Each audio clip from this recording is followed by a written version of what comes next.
رواح، تو غدوها شہر و رواحها شہر، صبح کی سیر 1 مہینے کی مسافت اور شام کی سیر وہ بھی 1 مہینے کی مسافت. جتنے گویا دور تک ایک آدمی 1 مہینے میں پہنچے، داؤد علیہ الصلوۃ حضرت سلیمان علیہ الصلوۃ والسلام ہوا کے دوش پر صبح سے لے کر دوپہر تک پہنچ جائیں وہاں، اور پھر 1 مہینے کے مسافت دوپہر سے لے کر شام تک پوری کر لیں، جانا اور آنا پورا اس طرح سے ہو جائے. بعض حضرات نے یہاں بھی وہی ترپ کی چال چلی کہ دراصل یہ تھا کہ بحر روم میں ان کے جہاز کھڑے رہا کرتے تھے سلیمان علیہ الصلوۃ والسلام کے، اور وہ جایا کرتے تھے گورے ریڈ سی میں، سمجھ میں آیا، یمن تک چلے جایا کرتے. پیدل آدمی جائے تو 1 مہینے میں پہنچے گا، سلیمان علیہ السلام کا جہاز جو ہے وہ صبح سے لے کر دوپہر تک پہنچ جاتا تھا. ارے بھائی جب جہازی کی بات کر رہے ہو تو اس میں بھی تو معجزہ نکلا، سمجھ میں آیا. اوروں کے جہاز تو آدھے دن میں نہیں پہنچتے تھے، سلیمان علیہ السلام کا جہاز کیسے پہنچ جاتا تھا؟ سیدھی کیوں نہیں مان لیتے کہ جہازوں کا مسئلہ ہی نہیں تھا، سلیمان علیہ الصلوۃ والسلام کس طرح پہنچتے تھے؟ ہو سکتا ہے جہازوں سے بھی پہنچتے ہیں، اور یہ بھی ہو سکتا ہے کہ بغیر جہاز کے ہوا کے دوش پر خشکی کے راستے سے اللہ سبحانہ و تعالیٰ کی طرف سے یہ ان کو قدرت ملی ہو کہ وہ پہنچتے ہو. یہی تسخیر ہے ریح کی، ہوا کی. چنانچہ بعض مفسرین تو کہتے ہیں کہ داؤد علیہ الصلوۃ والسلام اپنے تخت پر بیٹھتے تھے اور ان کے ساتھ جو ان کے خدم اور حشم اور وزراء ہوتے وہ بھی بیٹھا کرتے تھے، اور پورا تخت کا تخت جو ہے وہ ہوا کو حکم ہوتا، ادھر چل وہ ادھر ہی جاتی، ادھر چل وہ ادھر ہی جاتی. تو مفسرین اس واقعے کو کہتے ہیں. تو معجزہ تو اس صورت میں بھی ہے، معجزہ اس صورت میں بھی ہے. ہم کہیں کوئی ایک شکل مقرر کر لیں تاکہ کسی نہ کسی طرح سے یہ واقعہ ہماری عقلوں کے قریب ہو جائے، کیوں ہم اس فکر میں لگے؟ معجزہ ہے، بس ہم سیدھی بات کہتے ہیں کہ اسباب سے اوپر کی کوئی چیز ہے. وَأَسَلْنَا لَهُ عَيْنَ الْقِطْرِ، اور ہم نے بہا دیا اس کے لیے تانبے کا چشمہ. وقت ہو گیا، شاید اس کے بعد کوئی اور بھی ہے، اس واسطے ہم یہیں تک رکھتے ہیں انشاءاللہ. اس آیت نمبر 12 سے آئندہ ہفتے سورہ سبا آیت نمبر 12.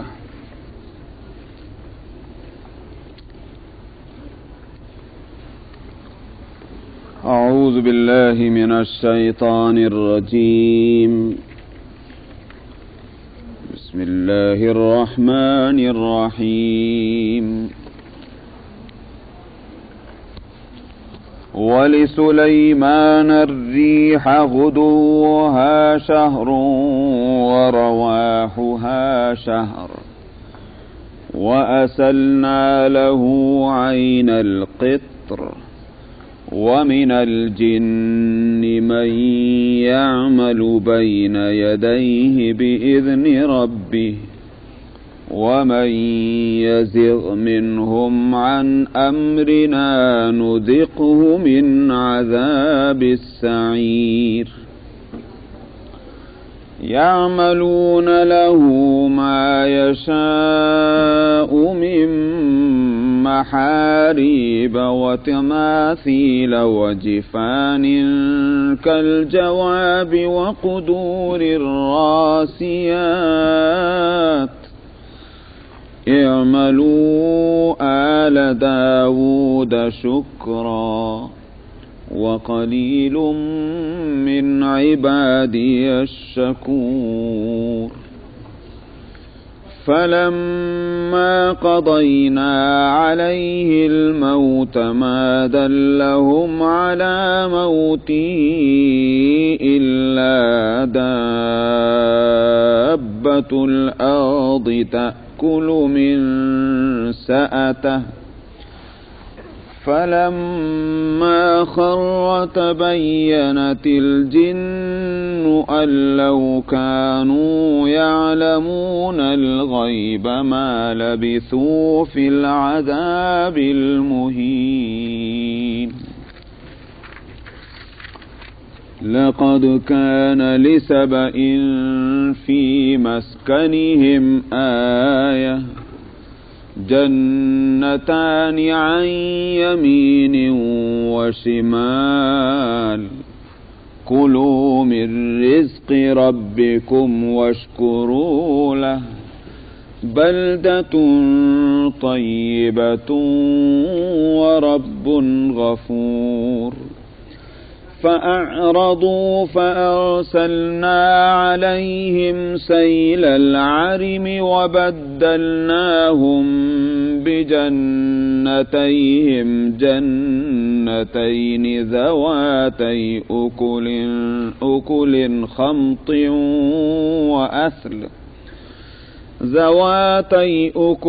خمط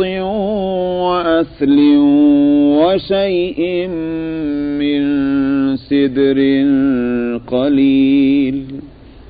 ذلك جزيناهم بما كفروا وهل نجازي إلا الكفور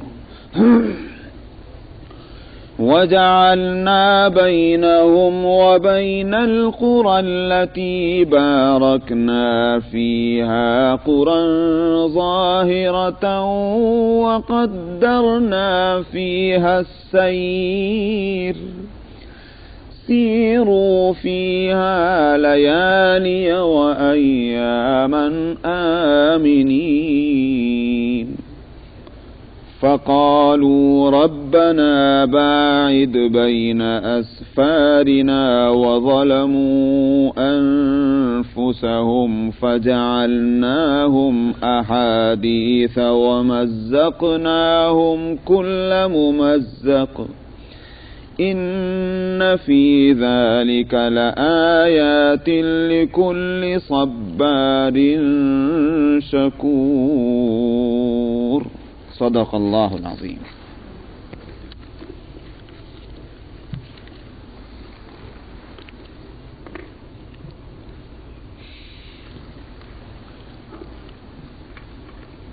حضرت داؤد علیہ الصلاۃ والسلام کے بعد ان کے صاحبزادے حضرت سلیمان علیہ السلام کا تذکرہ ہے کہ جس طرح سے اللہ سبحانہ و تعالی نے حضرت داؤد علیہ السلام کو اپنے خاص فضل سے نوازا تھا اور علاوہ نبوت کے دنیاوی دولت، شوکت، وجاہت اور عزت اور عظمت خوب ان کو ملی، لیکن اس کے باوجود اللہ کے حقوق کی ادائیگی میں یہ دنیا کی نعمتیں رکاوٹ نہ بنی. ان نعمتوں کو اللہ کے یاد کرنے میں اور زیادہ انہوں نے لگایا اور ان ساری نعمتوں کے حق کے طور پر اللہ کا شکریہ انہوں نے ادا کیا. ٹھیک اسی طرح سے حضرت سلیمان علیہ الصلاۃ والسلام کو بھی ہم نے بے مثال اور بے نظیر نعمتوں سے نوازا، جن میں سے یہ بات تھی کہ ولی سلیمان الریحا غدوها شہر ورواحها شہر، کہ سلیمان کے لیے مسخر کر دیا ہوا کو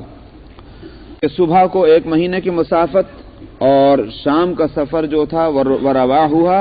یعنی شام کو اس ہوا کا چلنا 1 مہینے کی مسافت، یہ تھی صورت. تو وسخرنا لسلیمان، اگرچہ سخرنا کا لفظ یہاں نہیں ہے مگر تمام مفسرین یہی لفظ نکالتے ہیں. ورب ہونا ضروری ہے سینٹنس کے اندر، اس کے بغیر تو سینٹنس نہیں بنے گا، تو جس کو عربی میں فعل کہتے ہیں، فعل نکالنا ضروری ہے. ولی سلیمان الریحا اس سے پہلے ایک فعل ہونا ضروری ہے، وسخرنا نکلتا ہے وہ فعل، تو ہم نے مسخر کر دیا سلیمان کے لیے. اس لیے میں نے یہ بات میں اس لیے بڑی وضاحت سے کہہ رہا ہوں کہ جیسے میں نے گزشتہ ہفتے کہا تھا کہ لوگ اس کوشش میں رہتے ہیں کہ معجزات کی وہ نوعیت کہ جو ہمارے ذہن اس کو قبول نہیں کرتے کسی طرح ان میں تعویل ہو جائے اور یا پھر ان کا انکار کر دیں. تو اس واسطے یہاں یہ کوشش ہوئی کہ حضرت سلیمان علیہ الصلاۃ والسلام کے لیے صورت یہ تھی کہ ان کے جہاز بحر روم سے اور ریڈ سی میں کو ہو کر جاتے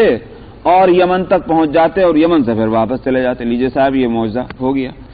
تو جبکہ مفسرین قدیم جو ہیں، قدیم مفسرین، وہ کہتے ہیں کہ تخت سلیمانی ہوا پر جاتا تھا. تو میں یہ عرض کر رہا ہوں کہ تخت سلیمانی جاتا ہو یا کچھ اور جاتا ہو، لیکن لسلیمان کا لفظ یہ بتا رہا ہے کہ عام حالات سے مختلف حضرت سلیمان علیہ السلام کے لیے مسخر کیا تھا. اس کے معنی یہ ہو گیا کہ حضرت سلیمان علیہ الصلاۃ والسلام کو اللہ نے یہ قدرت دی تھی کہ وہ اگر فرمائے ہوا کو ادھر کو چل تو وہ ادھر کو جائے، ادھر کو چل تو ادھر کو جائے. یہ ہے مسخر ہونے کے معنی.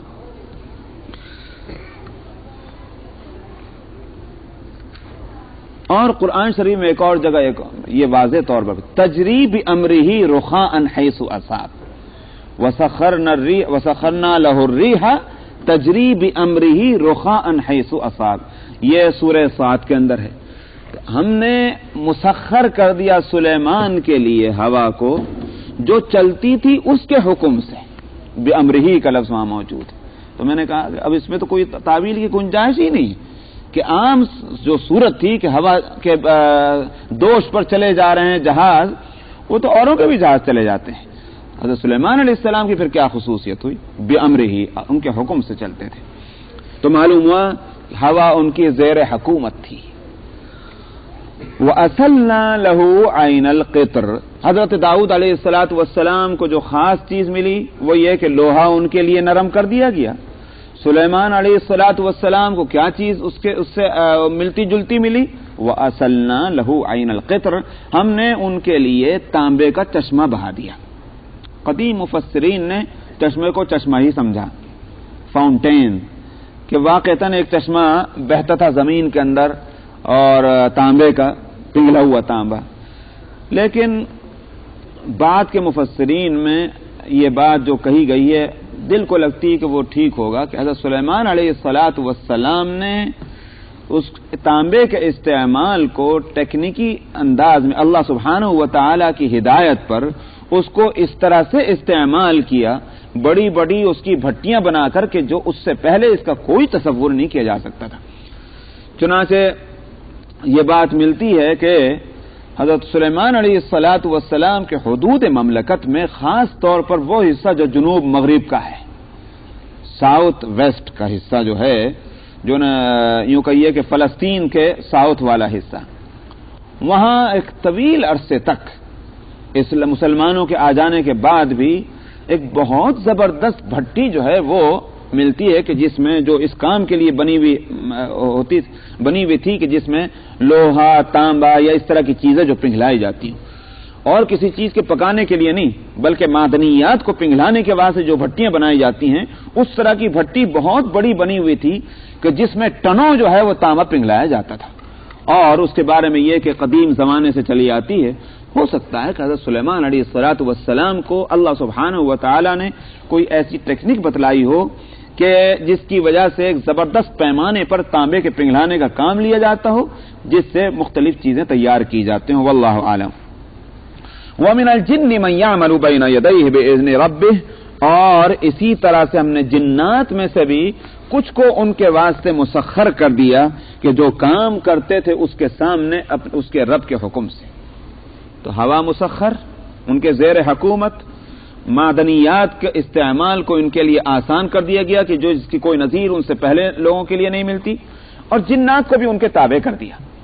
کہ جنات سے جس طرح چاہے کام لیں، چونکہ اللہ تعالیٰ نے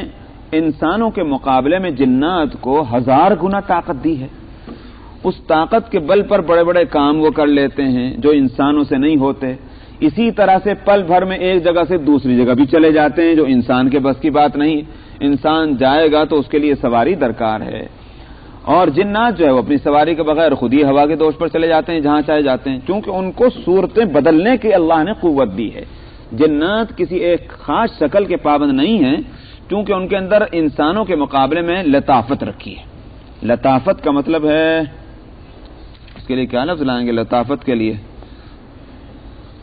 لیے انگلش میں کیا لفظ لائیں گے حضرت؟ یہ تو فلیکسیبلٹی جو ہے، یہ تو اس کا اثر ہوگا۔ فلیکسیبلٹی جو ہے اس لطافت کا یہ رزلٹ ہوگا، اثر ہوگا، لیکن لطافت کیا ہے بتائیے؟ سیٹلڈ، اچھا، تو یہ ہے وہ لطافت جو کثافت کے مقابلے میں، کثافت کہتے ہیں سالڈ چیز کو۔ مٹی جو ہے وہ سالڈ ہے، اس واسطے اس سے جتنی چیزیں بنتی ہیں وہ بھی سالڈ ہوتی ہیں۔ سالڈ ہیں تو اس کا مطلب یہ ہے کہ ان کے اندر لطافت نہیں ہے، اور وہ جو شکل ان کی بن گئی سو بن گئی، ٹوٹ پھوٹ تو سکتی ہے مگر شکل نہیں بدل سکتی۔ لیکن آگ میں چونکہ لطافت ہے مٹی کے مقابلے میں، اسی واسطے کہتے ہیں آگ جو اوپر کو اٹھتی ہے، اس لطافتی کی وجہ سے۔ تو یہی تو ابلیس کو دھوکہ ہوا تھا کہ ابلیس نے منطق جو ہے وہ جھاڑی اللہ سبحانہ و تعالیٰ کے سامنے کہ خلقتنی من نار وخلقتہ من طین، تو خداوندہ مجھے تو آپ نے آگ سے پیدا کیا اور آگ کے اندر ہے لطافت، اس لطافت کا اثر یہ ہے کہ وہ اوپر کو اٹھتی ہے، اور مٹی کے اندر ہے کثافت، اور کثافت کی وجہ سے اس کا مزاج یہ ہے کہ وہ نیچے کو جاتا ہے، اسی وجہ سے پیروں کے نیچے بھی اس کو روندا جاتا ہے۔ تو جو ذلیل چیز ہے وہ کیسے معبود بنے، مسجود بنے تو وہ جو چیز اعلیٰ درجے کی ہے، تو میں اعلیٰ چیز سے بنا ہوا ہوں آدم کے مقابلے میں۔ تو جنات چونکہ آگ سے بنے ہیں، ان میں لطافت ہے انسانوں کے مقابلے میں، اس واسطے ان کی شکلیں بھی مختلف ہو سکتی ہیں، وہ اپنی شکلیں بدل کر کے جیسی چاہے شکلیں اپنی اختیار کریں اور جہاں چاہے جانا چاہیں وہاں جا سکیں۔ تو حضرت سلیمان علیہ السلام کے لیے جنات کو مسخر کیا گیا، اور ان سے بڑے بڑے بھاری کام لیتے تھے جو اس زمانے کے اندر انسانوں کے بس کے نہیں تھے۔ آج بھی انسان وہ کام نہیں کر سکتے سوائے اس کے کہ کرینوں اور مشینوں کے ذریعے سے وہ کام کر لیں سو کر لیں۔ اس زمانے میں نہ اتنی مشینیں تھیں نہ کرینیں تھیں، تو بلڈنگیں بنانا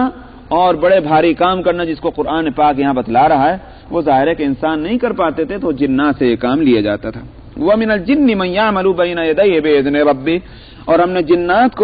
جنات میں سے کچھ کو مسخر کر دیا تھا کہ جو کام کرتے تھے ان کے سامنے اللہ اس کے رب کے حکم سے۔ وَمَن يَزِغْ مِنْهُمْ عَنْ أَمْرِنَا نُذِقْهُ مِنْ عَذَابِ السَّعِيرِ، اور ان میں سے جو بھی نافرمانی کرتا، سرکشی کرتا، یزیغ کا ترجمہ یہاں ہوگا سرکشی کرنے کے، زیغ کے معنی آتے ہیں کھوٹ، کھرے کے مقابلے میں کھوٹا ہوتا ہے نہیں، وہ ہے زیغ، تو اس کا مطلب یہ سرکشی کرتا تھا۔ جو بھی فرما برداری میں کسی طرح کی کمی کرے اور سرکشی کرے ان میں سے ہمارے حکم سے، عن امرنا، حالانکہ وہ حکم ہوتا تھا سلیمان علیہ السلام کا، مگر فرماتے ہیں کہ ہمارا حکم۔ معلوم ہوا کہ نبی کا حکم چاہے دنیا سے متعلق ہو، ہمارے اعتبار سے، دنیا جس کو ہم دنیا کہتے ہیں، اور یہ ہمارے اعتبار سے جو دین ہے اس سے متعلق ہو، لیکن نبی کا حکم اللہ کا حکم ہے، اس کو ٹھکرایا نہیں جا سکتا۔ اس واسطے اللہ تعالیٰ نے فرمایا ان امرنا، ہمارے حکم سے جنات میں سے جس نے سرکشی کی، روگردانی کی، نذقہ من عذاب السعیر، ہم اس کو عذاب سعیر، آگ کے عذاب کا مزہ چکھا دیتے۔ یہ ترجمے میں جو میں اس وقت ترجمہ کر رہا ہوں اس میں تو اس بات کی رعایت ہے کہ اسی وقت ان کو سزا ملتی تھی، چنانچہ بعض مفسرین قدیم یہی کہتے بھی ہیں کہ ایک اللہ سبحانہ و تعالی نے ایک فرشتہ مقرر کیا ہوا تھا ان جنات کے اوپر، اور جو جنات میں سے جو سرکشی کرتا وہ ایک آگ کا کوڑا جو ہے اس جن کے اوپر مارتا اور وہ بھسم ہو جاتا۔ عجیب بات ہے کہ آگ ہی سے جنات بنے اور آگ ہی کے کوڑے سے ان کو سزا ملے۔ تو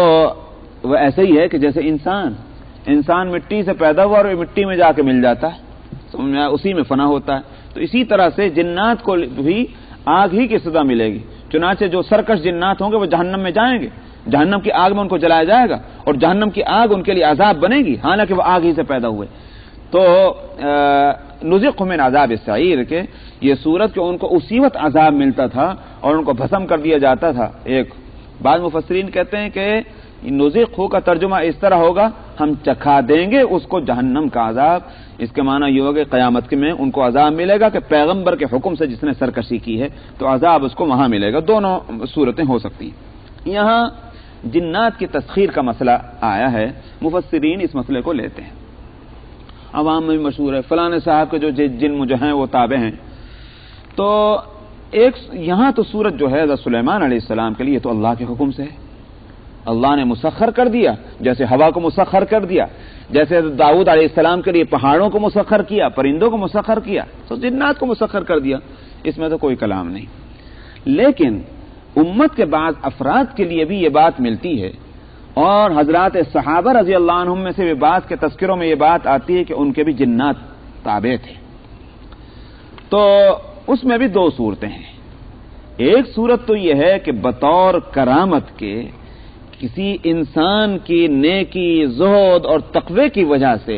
جنات میں سے کچھ جو ہے وہ خود ان کے تابع ہو جائیں اور ان کے خدمتگار بن جائیں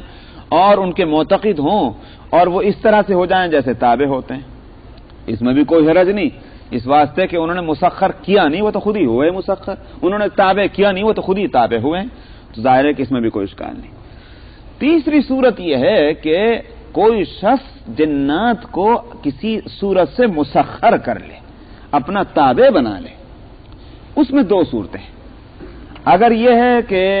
اللہ سبحانہ و تعالی کے اسماء الہیہ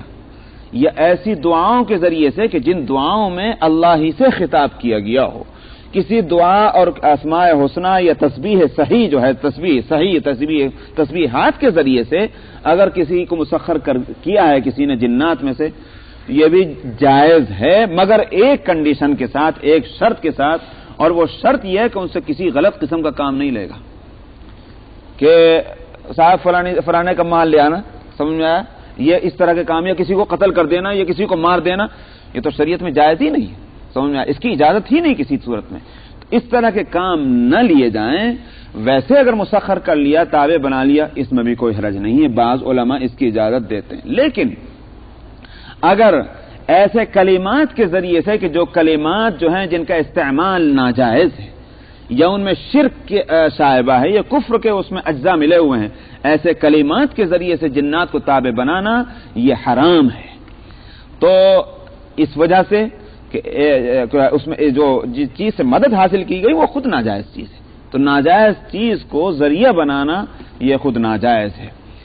اچھا صاحب، اس میں تو سب کا اتفاق ہے کہ یہ صورت ناجائز ہے، لیکن وہ جو میں نے تیسری صورت بتائی ہے کہ اسماء الہیہ کے ذریعے سے کسی کو مسخر کرنا، اس میں نے کہا بعض علماء اجازت دیتے ہیں، بعض اس کی اجازت نہیں دیتے۔ جو اجازت نہیں دیتے ان کی دلیل یہ ہے، ایک آزاد کو غلام بنانے کا آپ کو کیا حق ہے، یہ ہے ان کا کہنا۔ تو بہرحال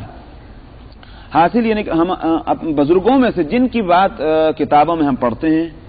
اور ہمارے استادوں میں بھی بات ایسے گزرے ہیں کہ جن کے حالات میں ہم کو یہ بات ملی ہے کہ بعض جنات ان کے تابع تھے، تو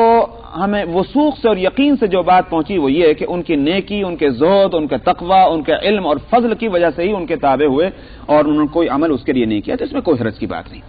اس سلسلے میں ایک کتاب لکھی گئی ہے احکام المرجان فی احکام الجان، اور جو مشہور کتاب ہے ایک عالم نے لکھی ہے، اور انہوں نے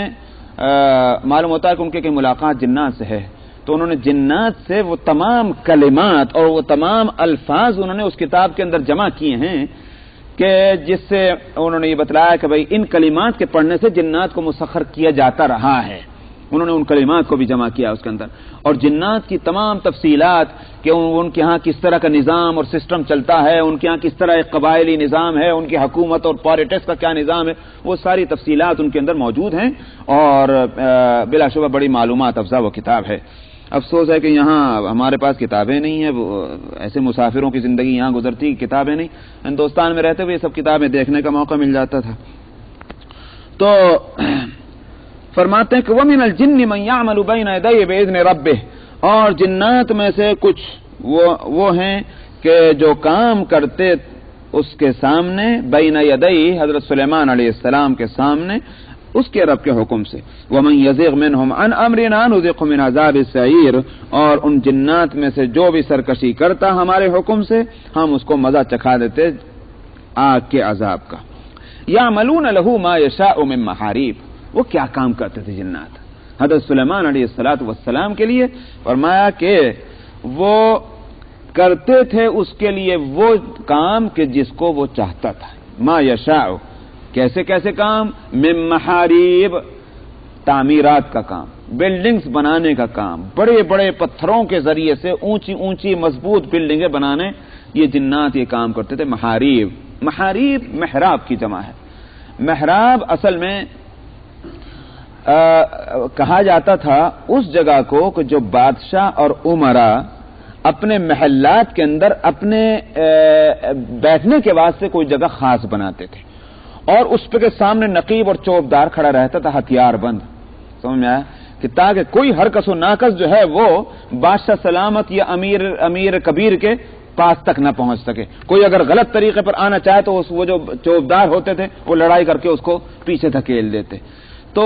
یہ اس جگہ کو محراب کہتے تھے۔ محراب حرب سے بنے، حرب کے معنی ہے جنگ کے، چونکہ وہاں کوئی آنے والا جو ہے اس کو سابقہ پڑتا تھا جنگ سے، اس لیے اس جگہ کو محراب کہا جاتا تھا۔ اس کے بعد پھر یہ استعمال ہونے لگا مسجدوں کے اندر اس جگہ کے واسطے کہ جو ایک قبلے کی دیوار میں دیوار لمبی چلی جا رہی ہے اور اس کے اندر تھوڑا سا حصہ اس دیوار کے اندر کو لے جایا جائے تو وہ چونکہ اسی طرح سے ایک خاص جگہ بن جاتی تھی جیسے محلات کے اندر عمرا اور سلاطین کے لیے بنتی تھی، تو اس واسطے اس کو بھی محراب کہا جانے لگا امام کے واسطے۔ قرن اول کے اندر، دور اول کے اندر چونکہ مسجدوں کے اندر محراب کا رواج نہیں تھا،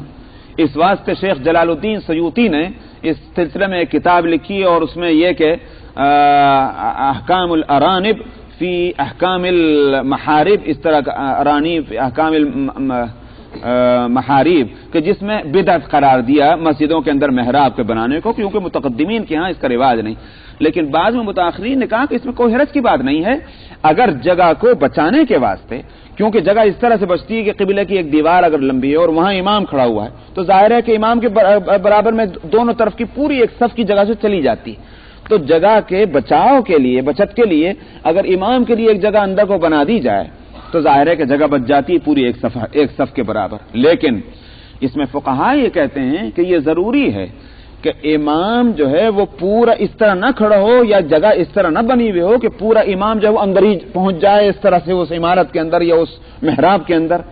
بلکہ یہ ہے کہ وہ تھوڑا سا اس طرح سے رہے کہ اس محراب سے باہر وہ بقیہ حصہ اس کا سجدے اور رکوع کے اندر بدن کا اگر محراب کے اندر چلے جائے کوئی مضائقہ نہیں، یا پھر یہ ہے کہ محراب اتنی بڑی ہو کہ امام کے ساتھ میں پیچھے جو ہے کچھ لوگ کھڑے ہوئے ہوں تاکہ امام بالکل الگ عمارت کے اندر اور پوری جماعت الگ عمارت کے اندر یہ صورت نہ بن جائے۔ یہ فقہاء کہتے ہیں اس لیے محراب کے تعلق سے یہ رعایت رہنی چاہیے۔ یہاں ترجمہ جو ہے وہ بلڈنگوں کا ہے، محراب سے مراد وہ محراب نہیں جس کو میں نے اب بتلایا۔ یعملون لہ ما یشاء من محاریب، وہ بناتے تھے اس سلیمان کے لیے جو کچھ وہ چاہتا تھا، یعنی بلڈنگیں و تماثیل اور تصویریں، وجفان کالجواب، اور اسی طرح سے حوضوں کے جیسے بڑے بڑے لگن، وہ جفان جفنا کی جمع ہے جس کے معنی آتے ہیں بڑے پیالے کے، جس کو لگن کہتے ہیں، اس کو کہتے ہیں جفنا، جفان اس کی جمع، الجواب جابیہ کی جمع ہے، جابیہ کہتے ہیں حوض کو جس میں پانی بھرا ہوا ہو زمین کے اندر، تو بڑے بڑے لگن حوضوں کے جیسے وہ بناتے تھے ان کے لیے، وقدور الراسیات، اور اسی طرح سے دیگیں گڑی ہوئی۔ اس کا مطلب یہ ہوا کہ بڑی جمی ہوئی اور گڑی ہوئی کے معنی یہ ہے کہ وہ اتنی بڑی بڑی دیگیں تھی کہ وہ ہلائیں نہ ہلیں، تو ایک ہی جگہ رکھی ہوئی ہزاروں من اس کے اندر کھانا پکتا ہو، جیسے وہ ہندوستان کے اندر ایک دفعہ میری بھی حاضری ہوئی، ایک دو دفعہ ہاں کسی جلسے میں جانا ہوا تھا اجمیر، تو وہاں حضرت خواجہ صاحب اجمیری رحمۃ اللہ علیہ کے وہ خانقاہ میں درگاہ میں جو وہ دو دیگیں اتنی زبردست کہ اس میں باقاعدہ سیڑھی لگا کے اوپر چڑھ کر کے اور اندر سے کس طرح وہ کھانا نکالتے ہوں گے اللہ جانے، لیکن وہ جمی ہوئی دیگیں۔ وقدور الراسیات، جمی ہوئی دیگیں، پتہ نہیں کہ شاید اس وقت حضرت خواجہ صاحب کے دربار میں جس نے بنائی، سنا اکبر بادشاہ نے بنایا کے زمانے میں اور اس کے حکم سے بنی تھی، شاید اس کو کہیں قرآنی سے یہ فلسفہ ہاتھ آیا ہو کہ جنات نے اگر ایسی دیگیں بنائی لاؤ ہم بھی بنا ڈالیں۔ بہرحال بڑی بڑی دیگیں جو ہیں وہ جنات بناتے تھے۔ وقدور الراسیات، یہاں تماثیل کا لفظ آیا، اور تو کوئی باتیں ایسی نہیں جس میں کہا جائے۔ تماثیل تمثال کی جمع ہے۔ تمثال کہتے ہیں ایک چیز کے جیسی دوسری چیز بنا لینا، یہ ہے تمثال۔ مثال سے بنی ہے، مثال کس کو کہتے ہیں؟ ایک ایگزامپل جو ہے اس کو مثال کہتے ہیں۔ تو ایک چیز بنی ہوئی پہلے سے ہے، اس کی کاپی جب کر لیں گے اس کا نام ہوگا تمثال۔ اب وہ چاہے جاندار ہو یا بے جان چیز کی ہو۔ تو مفسرین شروع سے وہ اس طرف گئے ہیں کہ جانداروں کی اور بے جان کی سب کی تصویریں بناتے تھے جنات، اور ان کا ذہن یہ تھا کہ گزشتہ مذاہب کے اندر اور گزشتہ شریعتوں کے اندر جاندار کی تصویر ممنوع نہیں تھی جیسا کہ اس شریعت کے اندر ممنوع قرار دی گئی ہے، مگر اور اس کے اندر ایک مفسرین کی ایک سدی اور وغیرہ دوسرے قتادہ ان حضرات کا ایک قول بھی ملتا ہے کہ حضرت سلیمان علیہ الصلوۃ والسلام کا جو تخت تھا اور جو کرسی تھی جس پر بیٹھا کرتے تھے اس کے نیچے باقاعدہ شیر کی تصویر اور کہیں پرندوں کی تصویر بھی بنی ہوئی تھی، یہ بھی بعض، لیکن یہ کہ جہاں تک یہ اقوال ہیں کوئی صحیح حدیث تو ہے نہیں کہ جس کو نہ ماننے کے اندر اشکال ہو۔ جو بات سمجھ میں آتی وہ یہ کہ تمثال جب جاندار اور بے جان سب کے لیے کہا جا سکتا ہے تو تو کوئی ضروری نہیں ہے کہ ہم یہ مانیں کہ حضرت سلیمان علیہ الصلوۃ والسلام کے زمانے میں جو جنات تصویریں بناتے تھے وہ جاندار کی بناتے تھے، بلکہ ہم یوں کہیں گے بے جان کی بناتے تھے۔ اس کے واسطے ایک چیز جو اور ملتی ہے وہ یہ کہ تورات کے اندر جانداروں کی تصویر بنانے کو منع کہا گیا ہے کئی جگہ، اور حضرت سلیمان علیہ الصلوۃ والسلام کی شریعت جو تھی وہ وہی تھی جو تورات ہے۔ حضرت موسیٰ علیہ الصلوۃ والسلام کے اوپر تورات نازل ہوئی، اور تمام انبیاء بنی اسرائیل جو اس کے بعد آئے انہوں نے تورات ہی کی تبلیغ اور اشاعت کی ہے، اسی کے مطابق حکم دیا ہے اور حکم چلایا ہے۔ حضرت سلیمان علیہ الصلوۃ والسلام میں بھی پابند تھے تورات کے احکام کے۔ تو جب تورات کے اندر موجود ہے ابھی تک کہ جانداروں کی تصویر کو ممنوع قرار دیا گیا اور ناجائز قرار دیا گیا ہے، تو پھر ہم کیوں کہیں کہ حضرت سلیمان علیہ الصلوۃ والسلام کے لیے جنات جانداروں کی بھی تصویر بناتے تھے؟ یہی کہیں گے کہ بے جان چیزوں کی تصویر بناتے تھے، جیسے آج کی شریعت میں ہے کہ جانداروں کی تصویر ناجائز ہے، بے جان چیزوں کی تصویر بنانا جائز قرار دیا گیا ہے۔ تو ارے بھائی 35 ہو گئے، مگر اب یاد رکھیے گا کہ آئندہ انشاءاللہ اس موضوع پر اور بول لیں گے، کیونکہ 35 پر ہم کو ختم کرنے کی ہدایت ملی تھی، اور یہ کہ اس کے بعد دوسرا پروگرام ہے آئندہ ہفتے، معلوم ہوا کہ جلسہ ہو رہا ہے جی ہاں؟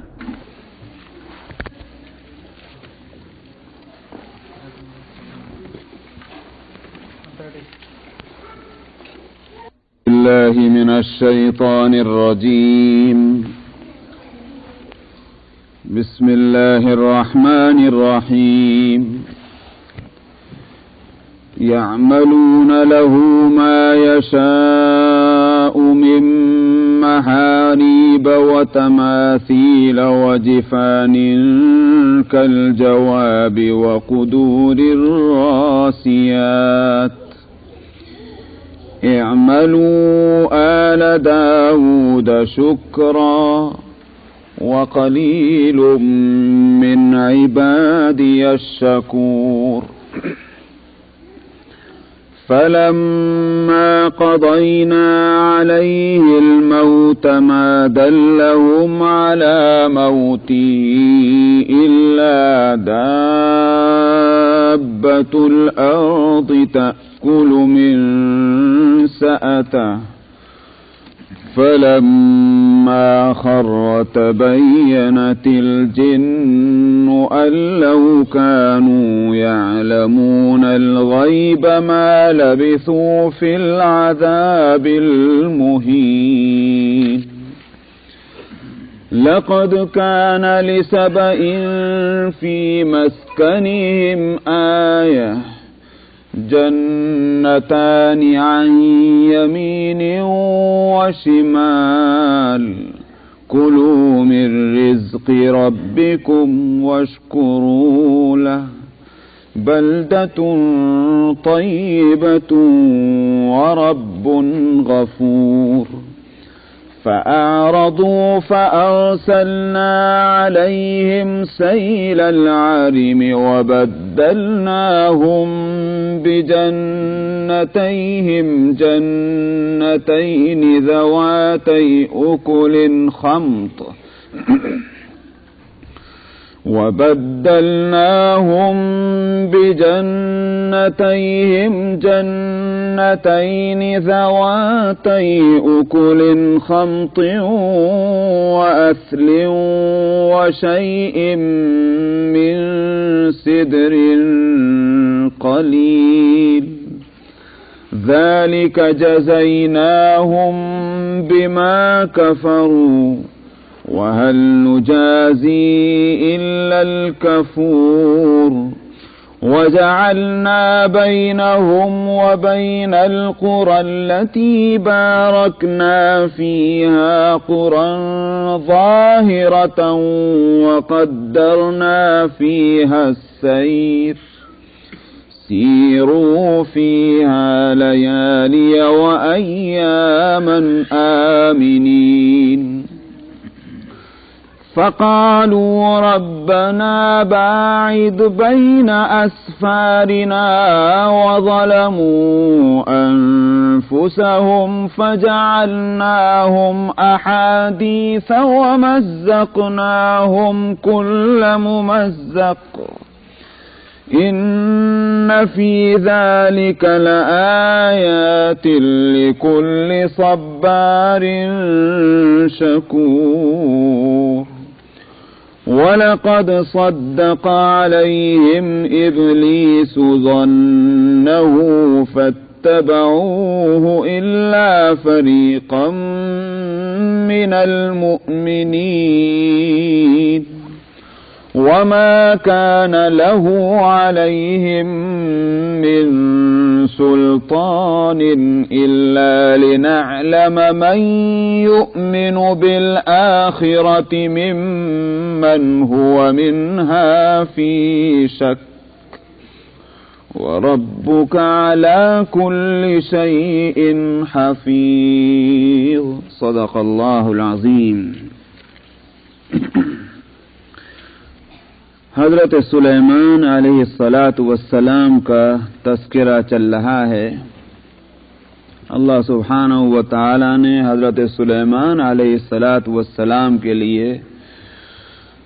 اپنی قدرت خاص سے جن چیزوں کو مسخر کیا تھا ان کا ذکر آیا. تو یہ تھا کہ جنات مسخر تھے. وَمِنَ الْجِنِّ مَن يَعْمَلُ بَيْنَ يَدَيْهِ بِإِذْنِ رَبِّهِ گزشتہ آیت میں گزر چکا. تو وہ جنات مسخر تھے حضرت سلیمان علیہ السلام کے لیے اللہ کی طرف سے, اور وہ جنات مسخر ہونے کے بعد اللہ کے حکم سے بِإِذْنِ رَبِّهِ اللہ کے حکم سے حضرت سلیمان علیہ السلام کے لیے یہ کام کرتے تھے. ان میں تھے ایک تو یعملون لہ ما یشاء من محاریب, بلڈنگیں عمارتیں بناتے تھے. تو بیت المقدس کی تعمیر کا بہت بڑا کام حضرت سلیمان علیہ الصلاۃ والسلام نے جنات سے لیا تھا. محاریب کے لفظ میں گزشتہ ہفتے بول چکا ہوں. وہ تماثیل تمثال کی جمع ہے, جس کے معنی میں نے بتلائے تھے کہ ایک چیز اپنی جگہ پر موجود ہے, اس موجود چیز کے بالکل مثل جب کوئی چیز بنائیں آپ تو اس کو کہتے ہیں تمثال. آپ اس کو کہہ سکتے ہیں پکچر, اس کو کہہ سکتے ہیں سورہ, اس کو کہتے ہیں تصویر, اس کو کہہ سکتے ہیں فوٹو. ان سب کے لیے لفظ جو آتا ہے وہ ہے تمثال. وہ تماثیل تو تصویریں بنانا. میں نے گزشتہ ہفتے بتلایا تھا کہ بعض مفسرین کا خیال تو یہ ہے کہ حضرت سلیمان علیہ الصلاۃ والسلام کے زمانے میں جنات جو تصویریں بناتے تھے وہ جانداروں کی بھی ہوتی تھیں اور بے جان چیزوں کی بھی. اور گزشتہ شریعت میں جاندار چیزوں کی تصویریں ممنوع نہیں تھیں. بہت سے مسائل اس وقت کے حالات کے اعتبار سے کچھ اور تھے اور آج کے حالات کے اعتبار سے مسائل مختلف ہیں. اصل بات یہ ہے کہ قانون کے دو جز ہوتے ہیں. ایک ہوتا ہے جس کو کہتے ہیں پرنسپلز اور ایک ہوتے ہیں بائیلاز. پرنسپل کبھی بھی چینج نہیں ہوتے, بائیلاز حالات کے تابع ہوتے ہیں, ان میں تبدیلیاں ہو سکتی ہیں. تو جہاں تک شریعت کے پرنسپل کا تعلق ہے اس کی ایک ہی بیس ہے اور وہ یہ ہے کہ اللہ, رسول, آخرت, تقدیر جس کو آپ ایمان کہتے ہیں, ایمانیات, کہ آمنت باللہ وملائکتہ وکتبہ وملائکتہ وکتبہ ورسلہ, آمنت باللہ وملائکتہ وکتبہ ورسلہ والیوم الآخر والقدر خیرہ وشرہ من اللہ تعالی والبعث بعد الموت. یہ پرنسپل کبھی تبدیلی اس میں نہیں آئے گی. اس قانون کا کوئی حصہ بھی جو ہے وہ بدلے گا نہیں. ایک ہیں بائیلاز, ان میں حالات کی مناسب تبدیلیاں ہوئیں. حضرت موسیٰ علیہ الصلاۃ والسلام کی قوم کے زمانے میں حالات دوسرے تھے, ان کے لیے بائیلاز دوسرے تھے. حضرت عیسیٰ علیہ السلام کا زمانہ آیا, اس وقت حالات بدل گئے. تو آب ہوا, ایٹماسفیئر کے بدلنے سے ضرورت اس کی ہوتی ہے کہ بائیلاز کو بھی بدلا جائے. نبی کریم صلی اللہ علیہ وسلم کا زمانہ آیا, حالات بالکل بدل گئے. تو اب ظاہر ہے کہ بائیلاز میں بھی تبدیلی ہوئی. تو ایک تو یہ اصول ذہن میں رہے تو اس میں اشکال نہیں رہتا. بھئی یہ کیا بات ہے کہ صاحب حضرت عیسائیوں کے یہاں فلاں چیز جو ہے وہ حرام ہے تو ہمارے یہاں حلال ہے, یا ان کے یہاں حلال ہے تو ہمارے یہاں حلال ہے. اگر یہ بات ثابت بھی ہو جائے کہ پچھلی شریعتوں کے اندر مسئلہ یہ تھا تو بھی قرآن میں اور ان کے اندر اگر کوئی فرق ہو تو اس کو یوں نہ سمجھا جائے کہ اللہ میاں تھوڑی بدل گئے کہیں. تو اللہ میاں کا قانون کیسے بدل گیا؟ ایک چیز اگر وہ حرام اس لیے ہے کہ وہ غلط ہے تو وہ غلط پہلے بھی تھی، آج بھی غلط ہے، تو اس کو پہلے کیوں غلط نہ کہا گیا، آج کیوں غلط کہا گیا؟ تو اس لیے میں نے یہ جواب دیا ہے کہ دراصل قانون کے دو حصے ہوتے ہیں، ایک ہے پرنسپل اور ایک ہے باعلاج۔ خیر، تو جہاں تک اس طرح کے مسائل کا تعلق ہے کہ جیسے مثلا فوٹو کا مسئلہ ہے، اسی طرح کچھ کھانے پینے کی چیزوں کا مسئلہ ہے، ظاہر ہے کہ یہ پرنسپل نہیں ہے بلکہ یہ باعلاج ہے، اس میں تبدیلیاں ہو سکتی ہیں۔ تو پچھلی شریعتوں میں یہ سمجھیے کہ جہاں تک فوٹو کا مسئلہ ہے، ہو سکتا ہے کہ پچھلی شریعتوں کے اندر جاندار چیزوں کی تصویریں ممنوع ہوں، لیکن اس شریعت میں اس کو ممنوع قرار دیا گیا۔ کیوں؟ اس کی ایک وجہ صرف ایک وجہ نہیں بلکہ ان وجہوں میں سے ایک وجہ بتلاتا ہوں۔ ایک وجہ یہ ہے کہ چونکہ تاریخی طور پر یہ بات ثابت ہوئی کہ پچھلی قوموں میں شرک کو جو رواج ہوا اس کی صورت یہ تھی کہ جو اللہ کے نیک بندے تھے، چاہے ان میں انبیاء ہوں یا اولیاء ہوں، جو بھی ہوں، اللہ کے نیک بندے تھے، جب ان کا انتقال ہوا تو ان کے مریدین، متوسلین، ان کے معتقدین نے ان کو یاد رکھنے کے واسطے ان کی ایک فوٹو، ان کی ایک تصویر دیواروں پر کسی اور جگہ بنا لی کہ بھئی یاد رہیں گے تو ان کو یاد کر کے ہم کو ان کی زندگی یاد آئے گی، ان کی ریاضت، ان کے مجاہدات، ان کی اللہ کے راستے کے اندر اور اللہ کے دین کے واسطے جدوجہد اور کوشش اور سیکریفائس اور قربانیاں ہم کو یاد آئیں گی، ہمارے اندر بھی وہ جذبہ پیدا ہوگا کہ ہم بھی یہ کام کریں، ورنہ تو ہم دنیا کے کاموں میں لگ کر غفلت میں پڑ جائیں گے۔ تو اس لیے اس غرض کے واسطے انہوں نے تصویریں بنا کر رکھی۔ وہ آہستہ آہستہ ہوا کیا؟ آہستہ یہ ہوا کہ بھئی یہ تو تصویریں مٹنے لگی، تو ہم ان کو مٹی کا باقاعدہ وہ ان کی تصویر بنا کر رکھ لیجئے، پھر وہ پتھر کی بننے لگی، اور اس کے بعد پھر وہ محض ایک یادگار کے درجے میں نہیں رہی، احترام اور تعظیم اور ریسپیکٹ جب اپنی حدود سے آگے بڑھی تو پھر ان کی عبادت ہونی شروع ہو گئی۔ یہ ہے وہ تاریخی مرحلہ شرک کا۔ تو پچھلی شریعتوں میں احکام کے تعین اور احکام کے مقرر کرنے میں تو اس بات کی رعایت رہی ہے کہ اس وقت یہ حکم ہے، اس پر عمل کرو، اگر کسی وقت نہ عمل ہو سکا اس پر تو ابھی اللہ کے علم میں چونکہ یہ ہے کہ انبیاء علیہ الصلوۃ والسلام کی تشریف آوری اور بعثت دنیا میں جاری رہنا ہے، تو اگر لوگ بگڑ گئے اور حالات میں بگاڑ آ گیا اور شریعت پر عمل کرنا لوگوں نے چھوڑ دیا، ایک نیا نبی بھیج دیا جائے گا، وہ لوگوں کو پھر صحیح